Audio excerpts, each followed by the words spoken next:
The Legacy of George Soros' Open Society. Bismarck Brief, the 16th of November, 2022.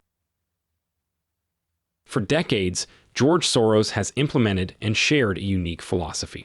But left without an aligned successor, his empire will be subsumed by more conventional players. In 2018, Hungarian Prime Minister Viktor Orbán banned George Soros and his foundations from operating in Hungary, citing concerns regarding their relief efforts for refugee populations along the Hungarian border. Orbán's government claimed that their work was a plot to undermine Hungarian national sovereignty, a goal which would be achieved by flooding the country with undocumented migrants. The government even published a list of Soros-affiliated NGO employees and journalists. The attention, even if negative, can be perhaps read as flattering, since it implied that Soros, a private individual, has the means at his disposal to topple governments. A Holocaust survivor who became a billionaire through investing, George Soros has been one of the world's most active and prominent investors and philanthropists for decades. To date, he has put $32 billion of his fortune into philanthropy aiming to reshape society in accordance with a complex economic and political philosophy of his own design, one which grew out of his talent at predicting global markets to become a combined theory of economic and political subjectivism. Soros famously shorted the British pound in the 1990s based on a theory that the exchange rate would collapse, but he has also predicted geopolitical trends years ahead of schedule, such as the weakness of the 1980s Soviet Union, the overextension abroad of the United States post-Iraq, and the swing towards populism in countries with newly installed democratic governments. Soros' philosophy is unique amongst his allies in both politics and philanthropy, and this makes his position precarious. His progressive, globalist views are at odds with the moderate U.S. Democrats that hold influence within the party, and his proprietary political and economic theories makes interoperability with other institutions difficult. His own institutions tend to falter once he is no longer at the helm.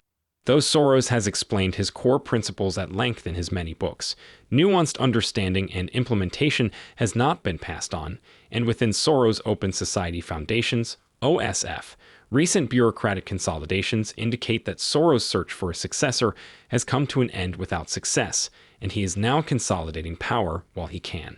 At 91 years old, Soros has failed to solve the succession problem, and it appears unlikely that the democratic establishment he has so ardently supported will absorb his principles once he is no longer actively perpetuating them. As a live player and institutional founder with a highly idiosyncratic ideology based on personal exercises in philosophy, Soros' lack of a successor illustrates not just the succession problem as it pertains to organizations, but also the problem of transferring knowledge. Traditions of knowledge are very difficult to keep alive, and traditions of philosophy even more so due to the intangibility of philosophical understanding. Though it was conceivable for Soros to find an intellectual successor without an institutional one, or even vice versa, it appears that neither has been found. The rise and planned decline of Soros' economic empire. Soros explains his transition from investor to philanthropist chicly. Around 1980, when his personal fortune topped $25 million, he determined after some reflection that he had enough money and concluded that his efforts would be best spent on fostering social change. Even before this career pivot, Soros was skilled at applying his social theories to identify epistemic bubbles on the verge of collapsing, and took advantage of this to great effect. Soros the investor and Soros the philanthropist consistently operated using the same principles, with the only difference being how they were applied. We start with the assumption that the stock market is always wrong, Soros told the Wall Street Journal in 1975. This quote indicates how much Soros relied on his principle of reflexivity, a theory which stipulates that social expectations are typically misaligned with reality to predict markets. Soros would go on to apply this theory to political ideologies as well. Soros began his finance career in London in the 1950s, rising through the ranks across a quick succession of financial firms through the 1950s and 1960s, and moved to New York in order to work as an arbitrage trader specializing in European stocks. Soros launched his own hedge fund, the Double Eagle, in 1969, investing $250,000 of his own money. Hedge funds were a relatively new medium at the time, and their positive performance put Soros ahead of the curve. It was not unusual for funds to return nearly double their initial investments during the hedge fund boom of the late 1960s and early 1970s. Soros then established Soros Fund Management, SFM, in 1970, which allowed investors to access multiple hedge funds through a single investment organization. Due to a perceived conflict of interest in running two separate funds, Soros resigned from the Double Eagle Hedge Fund and restructured SFM as the managing body of the Quantum Fund, later renamed the Quantum Group of Funds in 1973. The Quantum Group of Funds had roughly 3 eras of trading specialization. In the 1970s, it engaged in bottom-up fundamentals analysis of individual companies and sectors with no macroeconomic trading, and netted significant returns during this time, tripling its value in the early 1970s alone, despite economic recessions during this period. In the 1980s, it moved primarily to macroeconomic trading in currencies, fixed income, and equities. After Soros resigned from active management in 1989, handing off the role to Stanley Druckenmiller, the fund diversified into emerging markets, real estate, industrial participations, and private equity, and moved to a more conservative approach of capital preservation.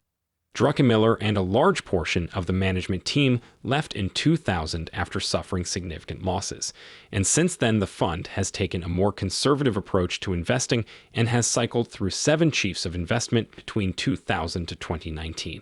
Notably, Soros funds averaged 30% annual returns while Soros was in active management, but only 5 to 6% since 1995. This suggests that Soros did not transmit his investing skill to his successors. Somewhat notably, there are pre-1988 reports from associates of Soros alleging insider trading, including IPO price manipulation and the creation of fraudulent accounts to circumvent individual purchase limits on UK government bonds. With one exception, all charges have been settled out of court or otherwise circumvented. Regardless of the truth of these allegations, such insider trading was commonplace in the hedge fund industry between 1970 to 1988. Prior to 1984, insider trading was scarcely prosecuted, and forfeiture of insider trading profits was the maximum civil penalty.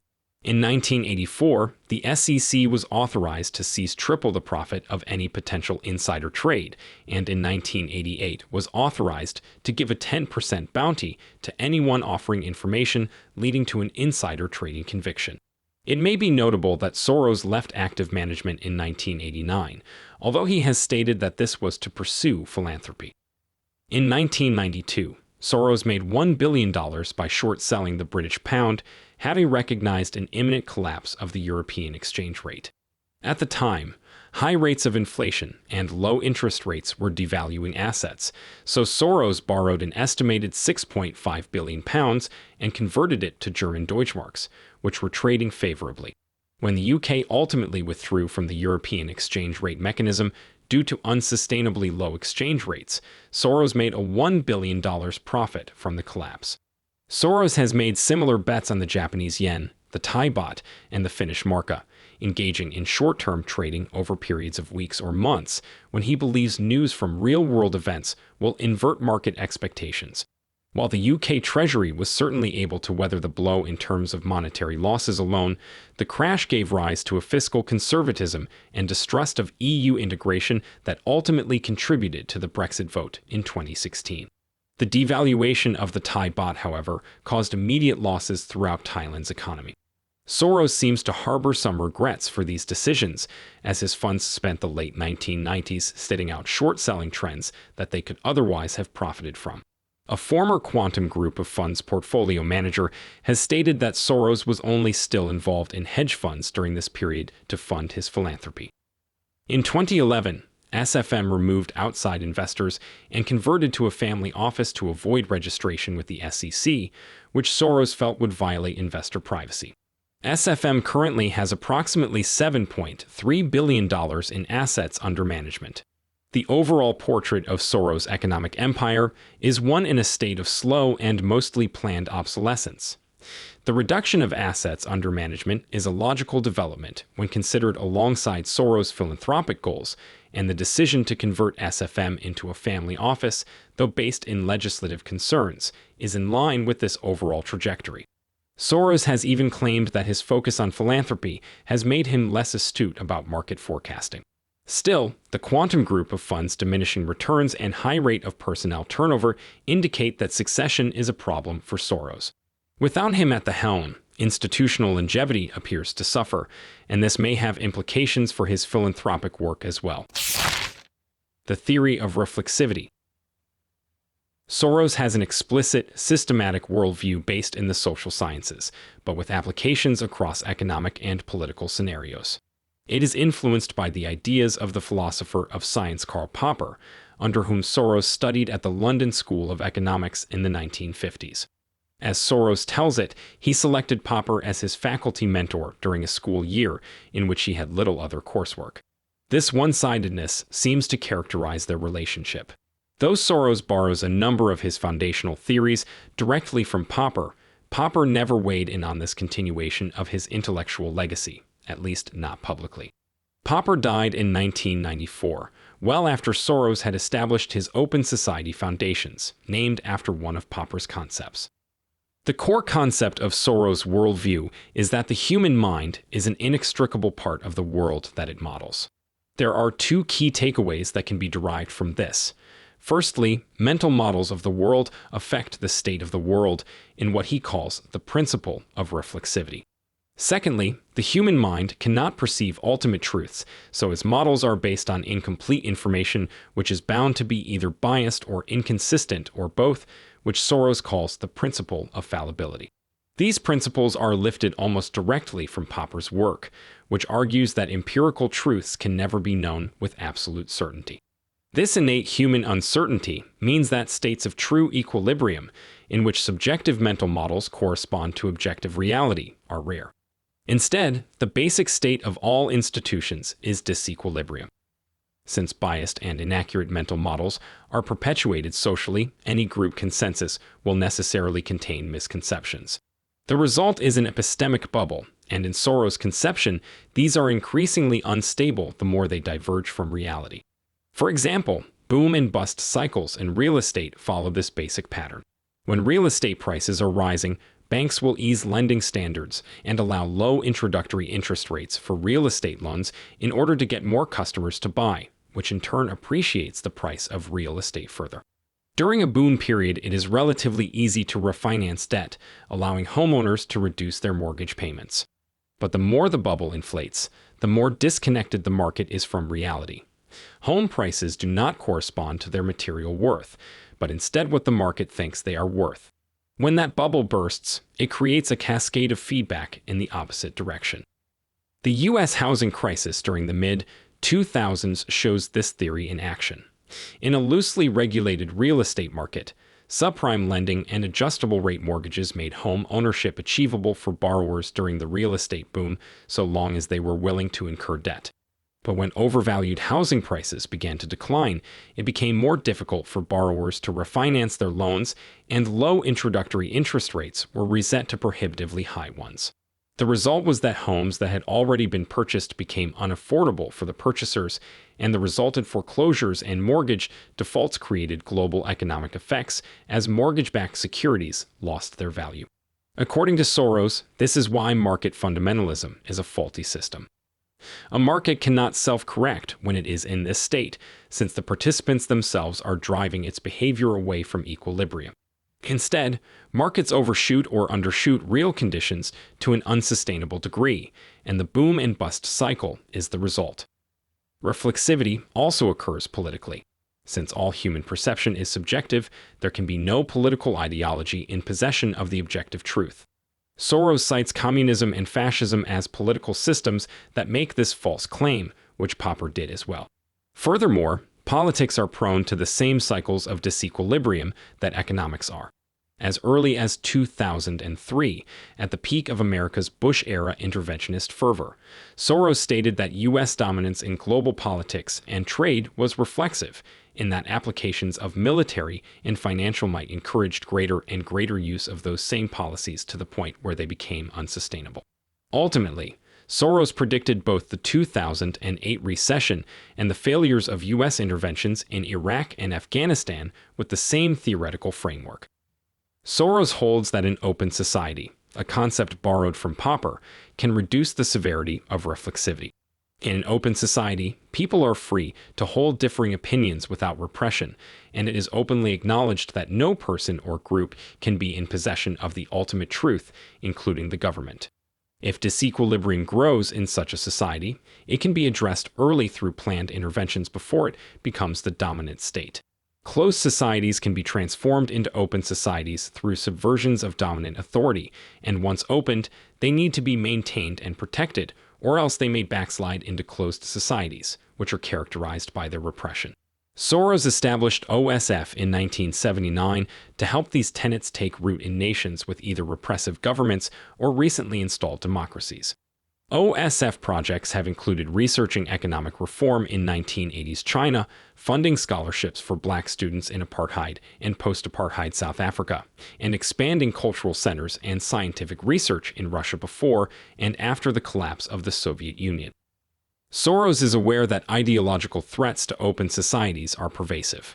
He has made mostly correct predictions about populist strongmen assuming power soon after a democratic government is installed in previously authoritarian states. Soros' thoughts on Iraq in 2004 held true for Afghanistan in 2021, having stated that the transfer of power from the U.S. to local militias prepares the ground for religious and ethnic divisions and possible civil war in the manner of Bosnia, rather than Western-style democracy. He has since seen his native Hungary swing toward authoritarianism despite the establishment of a democratic government in 1989.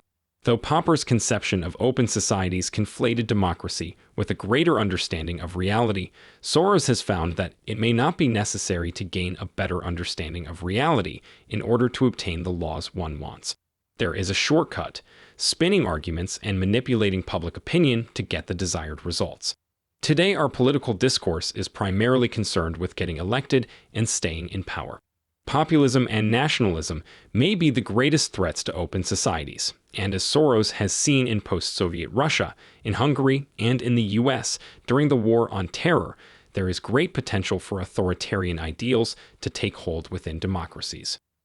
Soros' shifting view of market capitalism has also tempered the initial optimism of the open society project.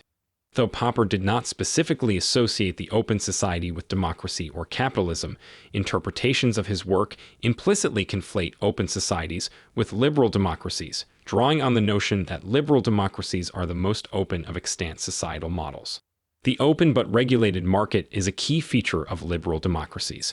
But Soros predicted earlier than most theorists the drawbacks of globalized free market capitalism after the fall of the Soviet Union, theorizing that social Darwinism, coupled with trust in the invisible hand of the free market, would ultimately lead to geopolitical and social strife. Soros cites the dearth of empathy and integration attempts afforded to post-Soviet states by the EU in the 1990s, driven by a Western individualist view that other countries should be left to their own affairs. He further notes that public aid projects like the Marshall Plan could legitimately foster growth, whereas infusions of private capital more often consolidated power in the hands of an oligarchic elite. This realization has led him to somewhat distrust the systems that allowed him to accrue and deploy his fortune, but not enough to propose abandoning them entirely. Instead, Soros has stated that participants in capitalist democracies should separate their role as market participants from their role as political participants, further framing the market as a platform for self-interest and politics as a platform for public interest. This distinction, however, cannot be cleanly applied to the U.S. context where economic and political decisions are often deeply entangled. Soros seems to believe that he is overly enmeshed in a system that prevents a true open society from taking root, but has struggled to formulate a cohesive compromise. The open society is a cosmopolitan, internationalist ideal born out of Soros' upbringing. Soros has been clear that he cannot divorce his progressivism from his experiences as a Jew, which not only include the persecutions of World War II, but also take his family's educated, secular background into account. Soros specifically values societies that do not pressure minority groups to assimilate the way his family did. In practice, open societies are perpetuated through their cultural hubs, typically universities and publishers. But in his conception, these are not means of winning the hearts of the public, but are instead the training grounds of what will eventually become the new elite classes. His beliefs can read as overly pedagogical or even bourgeois depending on the political context, and it is for that reason that the Open Societies project has considerable ideological negotiation to do before it can have mainstream appeal. Ultimately, Soros is caught between two ideological structures: the capitalist society that allows him to amass and maintain power, and the open society that espouses a global collectivism contrary to his position as an individual private funder of societal reform. This may be the reason that attempts at extending open society values into existing political institutions have been ineffective. As a result, Soros' unique progressivism may end up as a footnote of democratic ideology instead of a foundational theory. The mixed success of the Open Society Foundations. Through OSF, Soros has donated $32 billion toward democratic and progressive causes. Beginning in the late 1970s, Soros began financially supporting dissident groups in apartheid South Africa, Czechoslovakia, Poland, and the Soviet Union. He founded the Open Society Institute in 1984 in Hungary, followed by branches in China, Poland, Ukraine, Russia, and the Balkans, among others. In 1991, he founded the Central European University in Hungary as a hub for critical thought, and in 1993, he launched the International Science Foundation in Russia, which absorbed researchers from defunct Soviet institutions to allow them to continue their work. At present, Soros has had programs or OSF regional offices in over 120 countries. The Soros umbrella of organizations is widely distributed both geographically and by focus area. These include regional OSF offices. These function primarily as grant-making organizations with location-specific focuses. The Institute for New Economic Thinking, a nonprofit think tank established after the 2008 recession. INET issues grants and funds economic working groups and lecture series. It has a sister program at Cambridge University. Central European University. The aforementioned private university was established in 1991 and is now headquartered in Austria after being expelled from Hungary. It primarily focuses on humanities and social sciences research and is a member of the Civica Alliance of Higher Education Institutions. The Open Society Policy Center, a U.S. foreign policy nonprofit which engages in advocacy and lobbying. Its operations appear to have tapered off significantly since 2019. The Open Society European Policy Institute, an EU-specific advocacy and policy branch, publishes white papers and engages in advocacy. The Justice Initiative, a legal advocacy group that engages in global litigation for cases related to human rights and publishes legal policy white papers. The Economic Justice Program, a workers' rights-focused grant-making organization. These organizations are governed by Open Society Foundation's Global Board and Management Committee. The organizational map published by OSF illustrates a reciprocal relationship between the organization's governing bodies and its individual programs, with decisions made based on feedback from multiple organizing bodies rather than simply handed down from the governing committees. Soros' book, Opening the Soviet System, published in 1990, lays out his motivations for this web of organizations plainly. His intent was to build permanent institutions which would sustain the ideas fostered by former radicals under repressive governments. These institutions would become the incubators for a democratic Europe and its new elites, creating a permanent societal platform. Soros was further aware that his role as a moneyed Western interloper gave him legitimacy. Having spent his early adulthood in Marshall Plan-era London, Soros knew that infusions of foreign capital could provide the requisite foundation by which a society could avoid extreme conditions of privation and turn toward civic-mindedness. Due to the mostly qualitative nature of OSF's interventions, there are few quantitative assessments of the organization's impacts. Even OSF literature seems careful to frame accomplishments in terms of resources, directed, not outcomes achieved, and it does not seem that OSF attempts to measure them. Soros and OSF's philanthropy are framed typically in terms of what was given $100 million for Russian scientists, $250 million to revise Soviet textbooks and retrain teachers, a donation of photocopiers for underground publishers in Hungary, scholarships, free breakfasts for children, modernizations of formerly communist healthcare systems, but not what was done with it.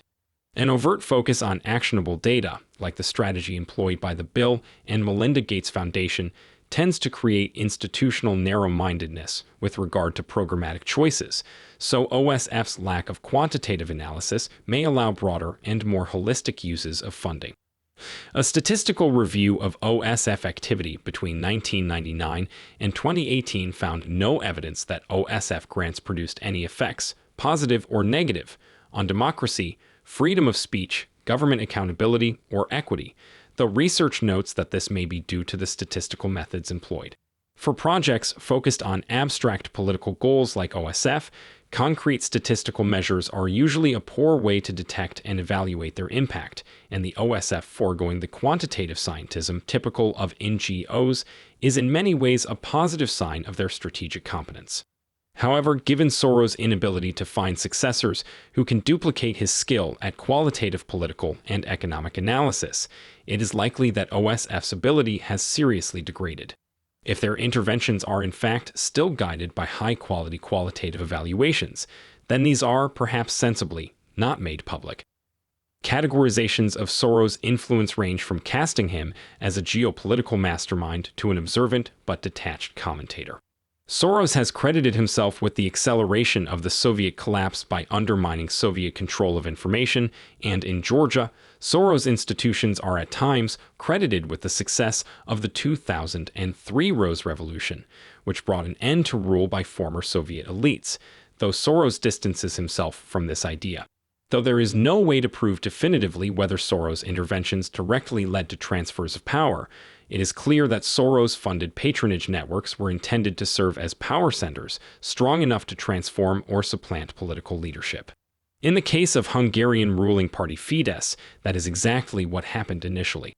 Soros' Central European University typically hired professors from Western Europe or the US, but amongst the mixed demographics of the student body, only Eastern European students were afforded full scholarships. In this way, the university was clearly a project to construct an Eastern European elite informed by liberal, Western modes of thought. OSF's strategy does not always work. The OSF China office was shuttered in 1989, just 3 years after it was established, due to infiltration by the Chinese Communist Party. Similarly, Soros' early donations toward scholarships for black university students in apartheid South Africa ended up being siphoned by the government. In Soros' native Hungary, the current ruling party Fidesz grew out of a network of student dissidents that received substantial support from Soros in the late 1980s and early 1990s, including a political philosophy scholarship for Viktor Orban, the prime minister who has since turned against Soros based on perceptions that his aid for migrant populations will destabilize Hungary. Orban has launched major PR attacks and expelled the Central European University from Budapest. The exaggeration of Soros' influence on Hungarian statehood has parallels in right-wing political discourse globally. Soros is frequently made out to be the mastermind of a globalist conspiracy to undermine national sovereignty, an accusation which draws on anti-Semitic tropes.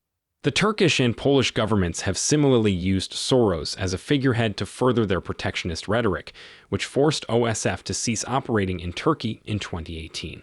In the US, Soros is frequently a scapegoat for right-wing extremists. While it is the case that a full realization of Soros' policy recommendations would likely entail open borders, which nationalist contingents would logically fear, the exaggeration of Soros' influence is a product of him being one of the few players on the far left who is able to mobilize significant money toward progressive causes. Still, as much as Soros is able to act unilaterally to distribute humanitarian aid, in terms of policy his progressivism largely gets subsumed in favor of centrist democratic liberalism. Soros does not play well with existing political institutions, partially due to OSF's standing as a nonprofit, but also due to personal preference. He has referred to himself as a political neophyte, and mostly interfaces with the U.S. Democratic Party through think tanks and PACs. He is as bothered by partisan appeals from the left as he is from the right, and this leads him to distrust direct political involvement in a general sense. Having watched early democratic projects give way to populism, Soros has tempered his optimism for the global democratic project, noting that democracies suffer from a deficiency of values and are notoriously unwilling to take any pain when their vital self-interests are not directly threatened. The global system of political decision-making that Soros initially envisioned seems prohibitively gauche. Soros was somewhat correct to focus on the elite classes as drivers of social change, but a democracy is founded on the will of the public and cosmopolitan. Liberal Democrats cultivated by a Western elite are not a representative sample of the public. As Soros seems to have learned the hard way, if you don't win the hearts of the majority, someone else will. Soros' many-sided succession problem. Across his organizational involvement, Soros appears to be tapering off and consolidating his efforts to allow his influence to continue once he is gone, but seems cognizant that his life's work may prove too unwieldy for anyone else to pilot. Soros is 91 years old, and though his 5 children are involved in his institutional empire to varying degrees, none have stepped up as a direct successor. Instead, restructurings at OSF and critical donations to Democratic PACs indicate a final push to keep the Open Society project on track. Soros' involvement in U.S. politics was minimal until the early 2000s.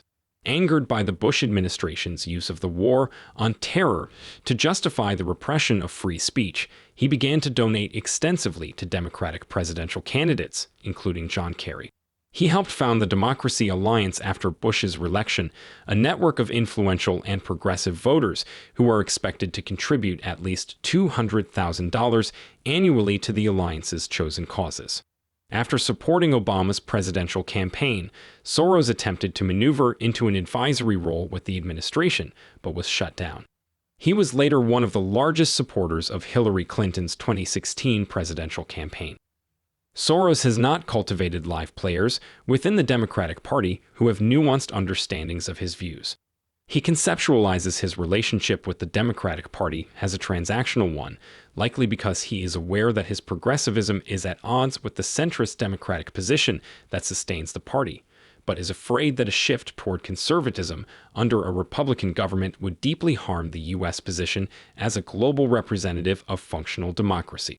He continues to float vast sums of money toward his chosen candidates and causes, and these are never spurned, but the Democratic Party is oriented toward upholding the status quo rather than reforming institutions for George Soros' conception of openness, and remains ambivalent about the influence of the billionaire class. In 2019, Soros created the Democracy PSC to influence the 2020 election, donating $28.3 million. Funds received by the PAC go toward Democratic candidates or programs to mobilize Democratic voters. Ahead of the 2022 midterms, Soros has donated another $125 million to the PAC, noting that this is a long-term investment and that coordination would be handed off to his son, Alexander Soros. This wording is telling. It appears that Soros is stepping down from active involvement and has awarded Democracy PAC its inheritance. Soros' current approach to his institutional legacy is similar to his political involvement in that he appears to be tying off loose ends. In 2021, OSF announced a consolidation designed by organizational consultants the Bismarck Group, which would concentrate power in 6 regional offices and combine similar programs by theme. About 150 employees took buyouts, and a sum of $400 million was set aside as severance grants for organizations that would cease to receive OSF funding. Though the restructuring has been described by current OSF President Mark Malloch Brown as a means of stabilizing the sprawling organization going forward, employees have expressed concern that they were not consulted during the planning process, and that a restructuring by a corporate consultancy will blunt and homogenize the organization, making it an ideological clone of the Gates and Ford Foundations instead of a unique institution in its own right. To survive without Soros, the organization may well need to become more like any other philanthropic group. Soros apparently planned to close OSF in 2010 on the grounds that it might lose its vitality the longer it continued to operate, but resolved to continue on after considering the fragile state of democracy globally. Of Soros' children, Alexander Soros appears closest to a direct successor, but he prefers a background role and primarily accepts leadership duties out of obligation. While his father is a strategist who makes and executes his own plans, Alexander prefers to find existing projects that match his ideology and support them with his family's resources. He exerts little or no control over the projects he funds, and though he serves as a deputy chair of OSF, there is no record of Alexander being involved with the investment side of his father's legacy. His main project is the Alexander Soros Foundation, which has no website and very little press. He mostly funds Jewish organizations and forest preservation charities. As the coordinator of the Democracy PAC, Alexander can be expected to act as a competent operative of the Democratic Party due to his genuine belief in the cause and his relative lack of independently generated strategy. The other Soros children share similar acumen. Jonathan Soros served as co-deputy chairman at SFM and founded the Friends of Democracy PAC. He operates his own investment firm. Andrea Soros Columbell is on the OSF board and has done further nonprofit work in climate change and Tibetan cultural initiatives. Robert Soros served as chief investment officer at SFM. Gregory Soros co-founded an investment firm with Alexander in 2011, but this maintains a low profile and has no website. All donate in one way or another to democratic causes. The Soros children are doing exactly what is expected of them with their family's money investing, subsuming it into democratic politics, but none appear comfortable in the spotlight, nor do they have original strategies. Whether due to age, disillusionment, or institutional capture, Soros has been putting fewer resources into unique geopolitical action and more into conventional democratic politics. His many efforts to pass on his worldview have not produced a successor with the nuanced understanding necessary to duplicate his goals or methods. Instead, Soros' successors both in the Open Society Foundation and in his family will most likely follow mainstream democratic approaches in service of mainstream democratic goals. In the end, Soros is aware that as a public figure, he has no direct contemporaries. When asked to describe his ideology in 2018, Soros responded, "My ideology is non-ideological. I'm in the club of non-clubs." This, perhaps, is his greatest shortcoming. The uniqueness of Soros' thinking was a great economic asset, since it meant there were few, if any, competitors who thought as Soros did. This same ideological uniqueness made it challenging to deploy funds.